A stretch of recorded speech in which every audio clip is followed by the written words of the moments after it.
Well, I remember everything about when he started playing hockey, even though it was 18 years ago. I remember the first time he skated, the first time he got in hockey equipment. But I guess my first memory is really when he took like a hockey skating lesson, and the coach came after they were done and said, you know, he takes to it pretty naturally. And from then after, we knew pretty quickly that he was going to be pretty good. Nathan played all of the sports growing up.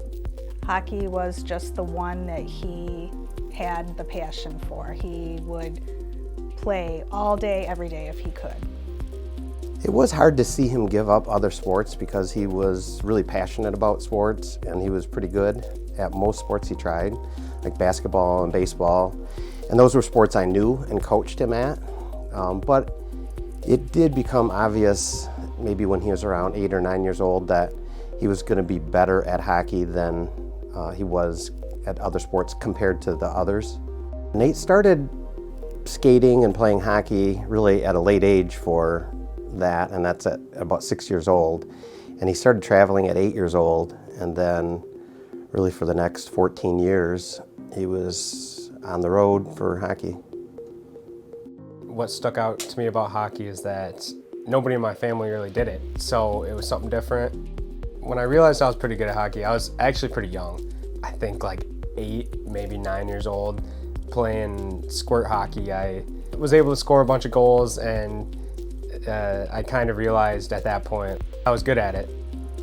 Watching Nathan progress was a really gradual thing, but he kept elevating his play to the top of where he was at. And he started on a travel team, and he was like the best couple players on that team. And then he always wanted to try to make the next level. My goal when I was 11, 12 was to play in the NHL, for sure. That's a very difficult thing to do. Not many people get the opportunity or have the opportunity to do that. So that was always my goal, to play in the NHL. Unfortunately, that did not happen.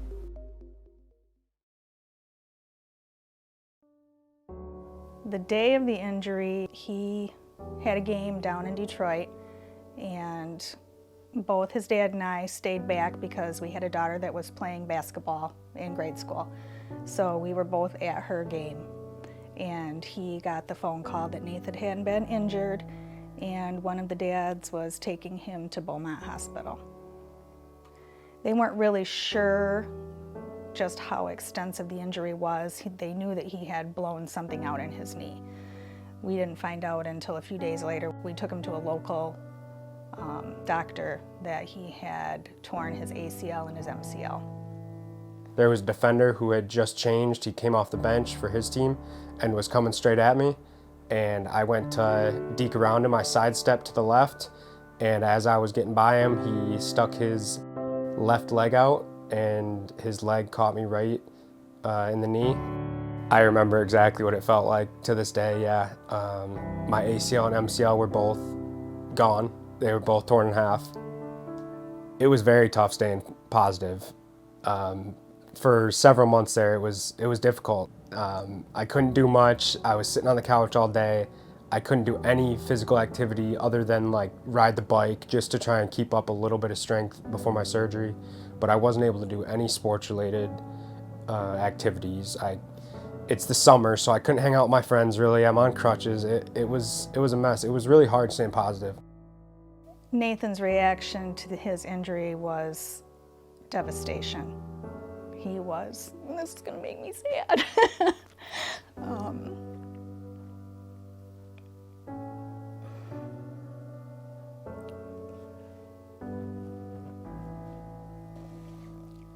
As a parent of a hockey player,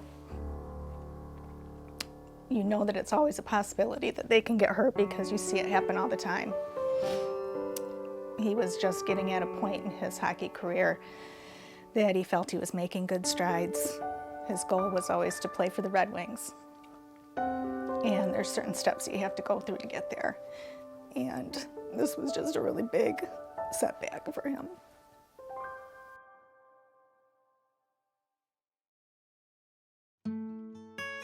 I was out for 11 months, almost 11 and a half months. I got injured in the middle of January and I played my first game back the next December. I'm proud of some of the way I handled it, and others I look back and I probably could have done more. I'm proud at how I rehabbed, and I'm proud at how I put the work in to get my strength back. But my mental attitude for a long time while I was injured was not the greatest, and I look back and I realize that now, that I wasn't in the best headspace. But thankfully I had good parents and my friends were there for me, so I was able to get through it even on the times when I was kind of down in the dumps. After the injury, I was impressed with Nathan's determination to get back on the ice. It didn't seem to faze him. He just wanted to get back and do what he loved doing. Playing for the Club Dogs for 3 seasons was the best time I ever had playing hockey, by far.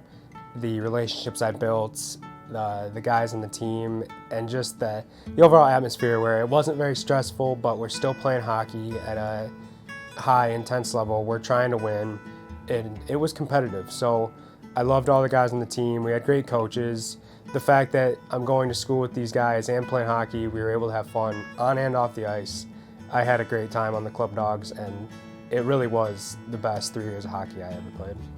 Reflecting back on my time spent in this hockey world can go a few different ways, because I wasn't able to make it as far in the game as I wanted to, but I'll never take away from myself what I was able to accomplish growing up. Growing up playing hockey, you play on a lot of different teams, but you make so many awesome relationships on the way. And luckily for me, I was able to make some really good friends.